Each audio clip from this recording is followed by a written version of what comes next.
બનાસકાંઠામાં ડીસાની શાળામાં બાળકોએ હાથ ઉપર બ્લેડના કાપા મારતા ખળભળાટ. સ્પર્ધાની હોડમાં 8 થી 10 વિદ્યાર્થીઓએ હાથમાં કાપા માર્યાનો ટીપીઈઓનો દાવો.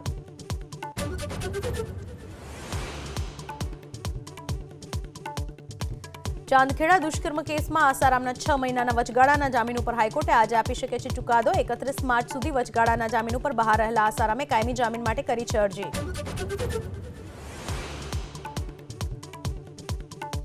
વડોદરાના કરનાળી કુબેર ભંડારી મંદિરના ટ્રસ્ટીઓ સામસામે 2 હિન્દીભાષી ટ્રસ્ટીઓની નિમણૂકથી વિવાદ.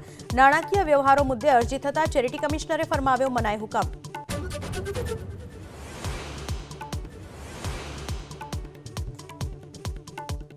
લંડનની ઓક્સફર્ડ યુનિવર્સિટીમાં સંબોધન સમયે પશ્ચિમ બંગાળના મુખ્યમંત્રી મમતા બેનર્જીનો વિરોધ. આરજીકર અને ભ્રષ્ટાચાર સહિતના મુદ્દે લગાવ્યા બેનર્સ.